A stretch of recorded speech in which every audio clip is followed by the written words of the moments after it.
قل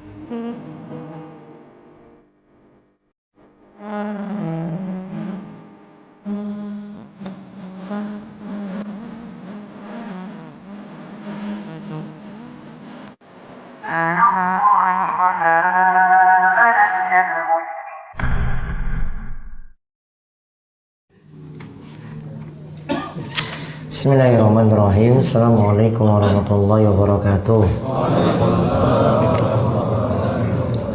Alhamdulillahi rabbil alamin. Wassalatu wassalamu ala ashrafil anbiya wal mursalin Nabiina Muhammad wa ala alihi wa man tabi'ahum ihsan ila yaumiddin. Allahumma inna nas'aluka ilman nafi'a wa rizqan thayyiba wa amalan mutaqabbala. Allahumma bika asbahna wa bika amsayna wa bika nahya wa bika namutu wa ilaika nusyur. Baik, ikhwani fiddin wa akhwati fillah, para peserta daurah Firqatun Najiyah yang mungkin senantiasa dirahmati Allah. Pada kesempatan pagi hari ini, hari terakhir untuk Firqatun Najiyah jilid kedua, insyaallah akan berlanjut lagi di bulan November 17 sampai 20 November insyaallah. Ada libur Maulid Nabi di situ. Iya, libur Maulid Nabi. Enggak dipasin kok, memang tanggal merahnya bagus, hari Selasa.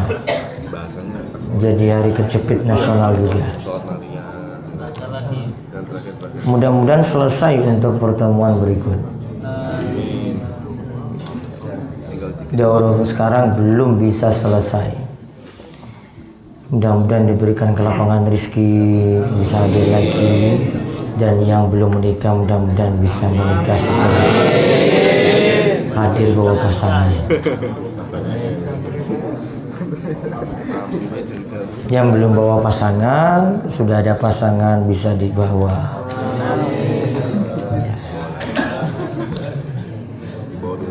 Baik, sekarang kita bahas bahasan keberapa? 36. Sesi berapa ini? 19.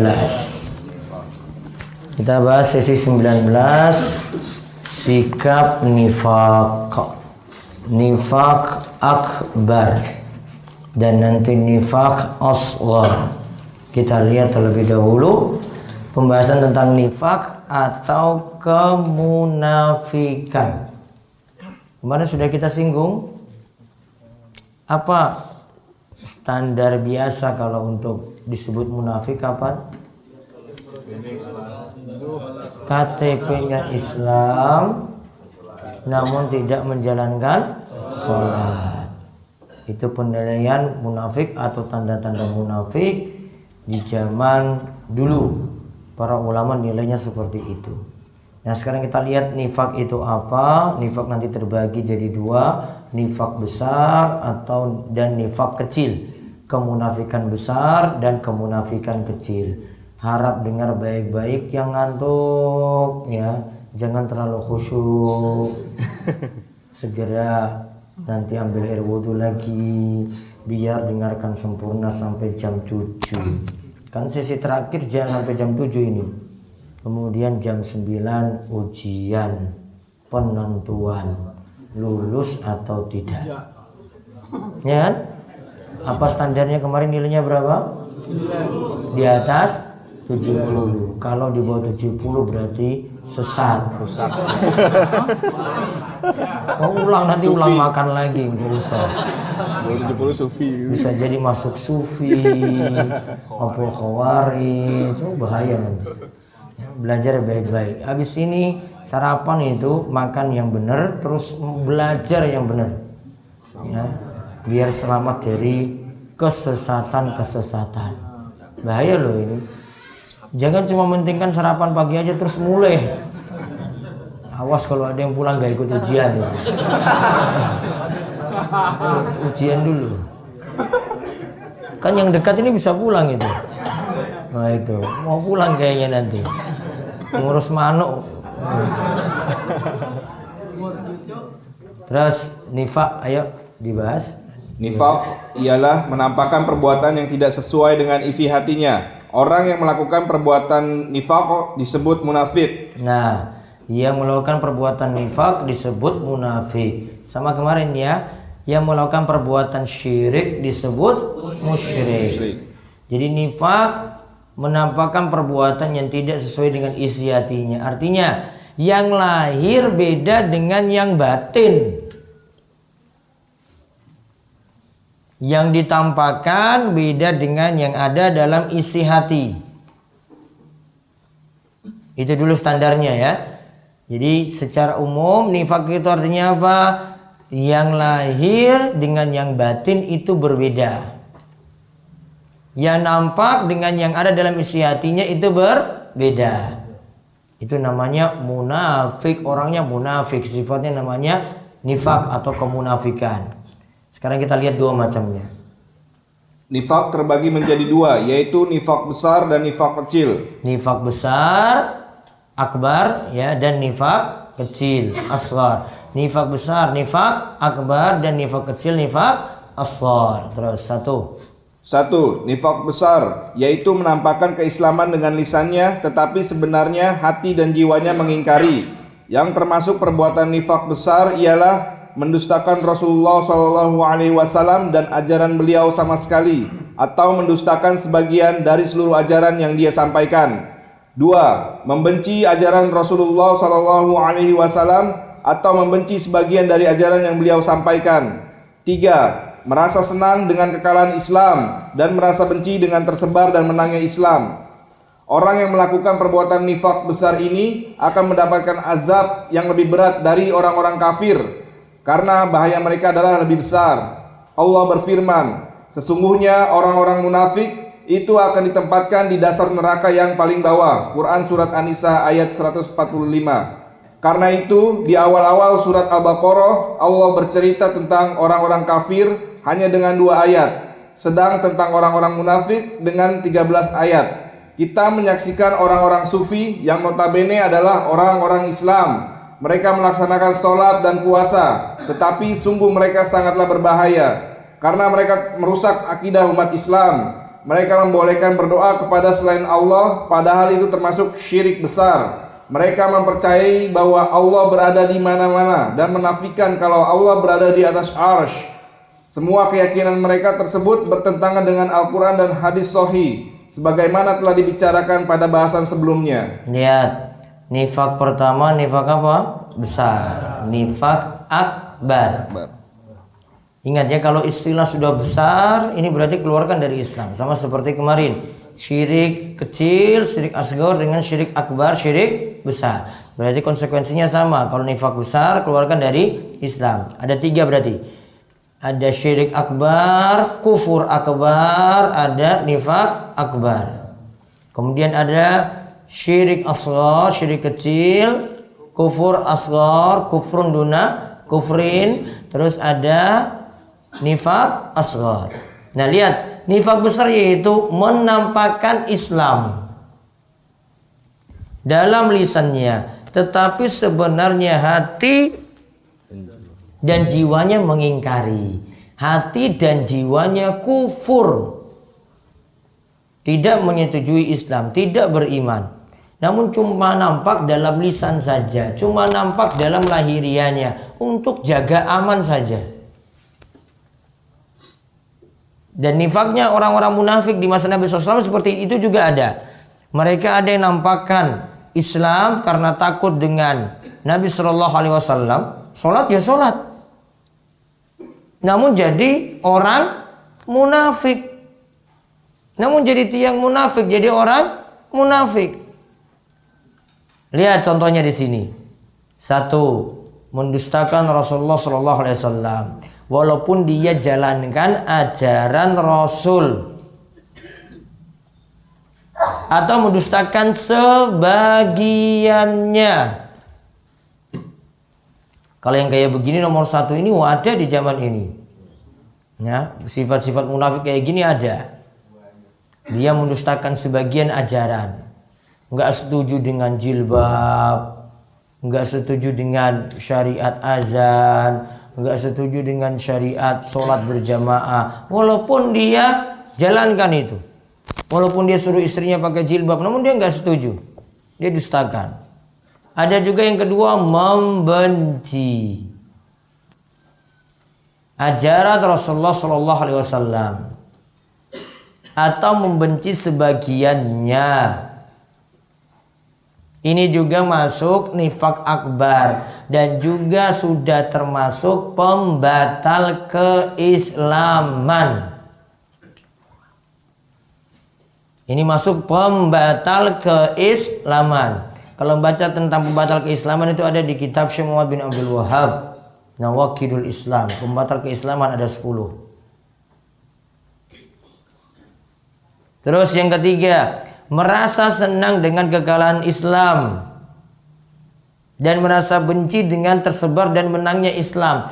Islam menang, dia malah benci. Islam kalah, malah dia itu senang. Dia dukung Yahudi, dia dukung Nasrani, tidak berpihak kepada umat Islam. 3 poin ini, nifak besar ini adalah poin pembatal keislaman yang disebutkan tadi dalam kitab Syekh Muhammad bin Abdul Wahhab, Nawaqidul Islam. Pembatal keislaman. Itu harus dibahas sendiri itu. Itu kitabnya singkat gitu ya. Itu kayaknya berikutnya ya. Setelah tidak menjomblo lagi. Gitu, Mas-mas? Insya Allah.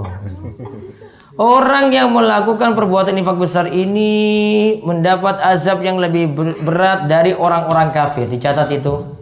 Siksanya lebih besar dibanding orang-orang kafir. Ya, siksaannya lebih besar, lebih berat dibanding dengan orang-orang kafir. Kenapa demikian? Lihat, karena bagi mereka lebih besar. Lihat ayatnya, An-Nisa ayat 145. Innal munafiqina fid darkil asfali minan nar walan tajid lahum nasira. Sesungguhnya orang-orang munafik itu akan ditempatkan di dasar neraka. Ini neraka ini itu paling dasar, paling bawah. Berarti siksaannya itu paling besar. Karena itu di awal-awal surat Al-Baqarah Allah bercerita tentang orang-orang kafir hanya dengan 2 ayat. Awal surat Al-Baqarah ya. Di awal-awal itu kan nanti diceritakan orang beriman dulu. Alif Lam Mim Dzalikal kitabul la raiba fi hudal lil muttaqin. Alladzina amanu kan, berarti orang beriman dulu. Habis itu tentang orang-orang kafir cuma 2 ayat. Setelah itu lebih banyak lagi. Lanjut, sedang tentang orang munafik 13 ayat. Bicara tentang orang kafir cuma 2 ayat. Orang munafik 13 ayat. Berarti lebih parah mana? Munafik. Bahkan surat tersendiri yang membicarakan tentang kemunafikan, surat apa? Al-Bara'ah atau surat At-Taubah. Yang panjangnya loh. Maka ketika membaca surat Al-Bara'ah, surat Al-Bara'ah atau surat At-Taubah tidak diawali dengan Bismillahirrahmanirrahim. Karena di situ lagi jelek-jelekan orang munafik. Ngapain menyebut nama Allah lebih dulu? Terus kita menyaksikan orang-orang sufi. Wah, ki sufi meneh ki. Yang notabene adalah orang-orang Islam. Mereka laksanakan sholat dan puasa.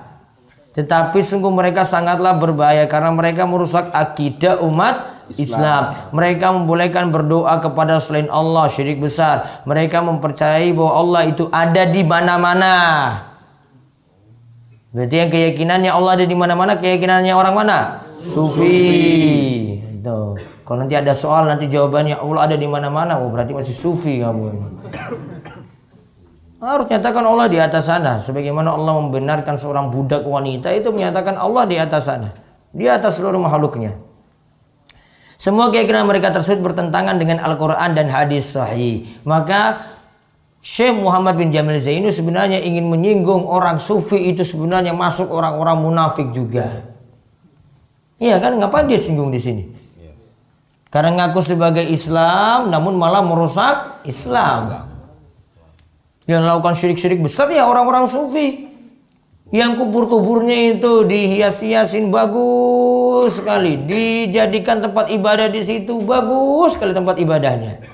Ibadahnya di kuburan, kuburion, sufi. Ya.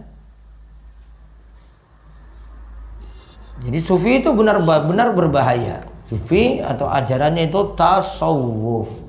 Ada macam-macam tarekat. Tarekat nanti punya ya kebiasaan sendiri-sendiri. Nanti kuburnya juga dihiasi ya semau dia. Apa kubur yang terakhir kubur apa? Kubur apa itu namanya? Tumpeng, ada yang tumpeng lah, ada yang dihiasi. Oh bagus. Rumahmu saja kalah dengan kubur mereka. Lampu. Rumah kita aja kalah itu. Luar biasa hiasannya. Kamar pengantin pun kalah itu. Dihias luar biasa sekali. Berlebih-lebihan pada kubur. Sekarang yang kedua, nifak kecil, nifak asghar. Seseorang dikatakan melakukan perbuatan nifak kecil bila dia melakukan sebagian perbuatan yang menjadi ciri dan karakter orang-orang munafik tulen. Rasulullah SAW bersabda, tanda-tanda orang munafik ada 3, yaitu dusta ketika berbicara, suka ingkar janji, dan khianat ketika diamanahi. Hadis ini muttafaqun alaihi. Lihat, itu ciri. Berarti bukan disebut munafik tulen ya, namun ciri dan karakter orang-orang munafik tulen. Namun disebut munafik tulen enggak, namun ciri-cirinya ada. Kalau ciri-cirinya sempurna ya jadi munafik tulen. Apa tanda-tandanya? 3 di sini. Hadis pertama, jika dia berbicara dusta, hoax terus. Ya, kalau dia itu nyebar berita hoax lagi, yo sama sifat-sifat orang munafik, gak mau ngecek dulu. Kalau berjanji ingkar, berarti nggak boleh PHP ya? Iya kan? PHP itu munafik nggak? Sifat munafik atau enggak itu PHP? Hah? Iya kan? Wah iya, belum nikah sudah jadi wong munafik itu berarti. Perayu. Ketika diberi amanah malah khianat. 3 sifat ini tanda-tanda kemunafikan. Dimiliki sempurna jadi munafik tulen. Terus Rasulullah SAW juga bersabda. Rasulullah SAW juga bersabda, ada 4 hal jika keempatnya ada pada diri seseorang, maka dialah adalah seorang munafik tulen. Namun bila dari keempat itu hanya ada satu saja pada seseorang, maka dia hanya dikatakan memiliki sifat nifak yang mestinya dia tinggalkan. Keempat hal itu adalah dusta ketika berbicara, ingkar janji, khianat ketika mengadakan kontrak kerjasama, dan culas dalam berdebat. Hadis ini muttafaqun alaih. Nifak kecil tidak menyebabkan pelakunya keluar dari Islam, tapi itu termasuk dosa besar yang harus dijauhi. At-Tirmizi berkata, makna nifak pada hadis di atas menurut para ahli hadis adalah nifak dalam perbuatan saja. Adapun nifak tulen adalah nifak yang mendustakan ajaran Islam, seperti yang terjadi pada zaman Rasulullah SAW. Dinukil dari kitab Zami Al-Usul Juz 11 halaman 569. Nah lihat, di sini juga disebutkan ada 4 sifat di sini, sifat munafik. Arbaun mangkunna fi kana munafiqun khalison. Ada 4 hal jika keempatnya itu ada pada diri seseorang, maka dia adalah seorang munafik tulen. Kalau 4-empatnya ada, satu apa? Dusta ketika berbicara. Berbicara dia berdusta. Kemudian kalau berjanji dia itu ingkari. Kemudian kalau dia itu diberi amanah dia itu khianat. Kemudian yang keempat, ketika berdebat dia itu berbuat curang. Nifak ini namanya nifak kecil. Beliau bercatatan di bawah, tidak menyebabkan pelakunya keluar dari Islam. Bukan berarti jadi bohong, dia itu bohong terus kafir, enggak. Cuma ada sifat atau ciri-ciri orang munafik. Makin sempurna sifat-sifat itu ada, berarti jadi munafik tulen. Dan berarti kalau dihukumi nifak kecil sudah termasuk dosa besar. Itu diberi catatan itu. Tetapi itu termasuk dosa besar yang harus dijauhi. Berarti bohong itu termasuk dosa besar. Khianat itu berarti juga termasuk dosa besar. Kemudian ingkar janji juga termasuk dosa besar. Itu masuk al-kabair. Walaupun tidak sampai keluarkan dari Islam, karena tidak semua dosa besar itu keluarkan dari Islam. Nah, kalau mau bahas tentang dosa besar, itu ada di kitab Imam Az-Zahabi, Al-Kabair. Wah, ini kayaknya yang penting harus dibahas itu Al-Kabair itu. 76 dosa besar. Iya kan? Belum pernah bahas? Ada yang sudah? Selesai? Sudah selesai. Ulang lagi. Di DS juga sudah dibahas, selesai. Mau ulang lagi. Sudah bahas, Pak? Sudah? Sudah jauhi semua? Udah? Tobat? Gitarnya sudah diapain? Oh, dibuang berarti. Jadi alat nyate ya dah.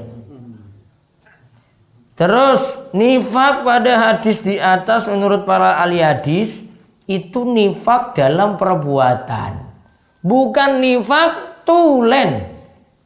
Berarti cuma nifak dalam perbuatan saja, makanya masuk nifak kecil.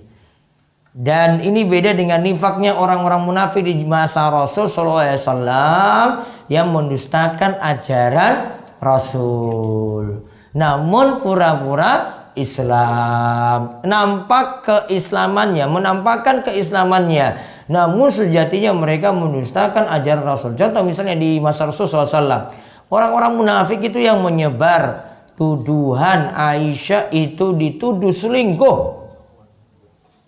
ya, dituduh selingkuh dengan Sofwan, seorang sahabat. Dikarenakan ketika itu Aisyah radhiyallahu anha itu lagi cari-cari kalungnya, ditinggal oleh rombongan, kemudian Sofwan dapati dia dan dia pulang bareng Sofwan. Orang-orang langsung sudah menuduh ini penyebaran berita dari orang munafik. Orang-orang munafik itu menuduh Aisyah itu telah selingkuh.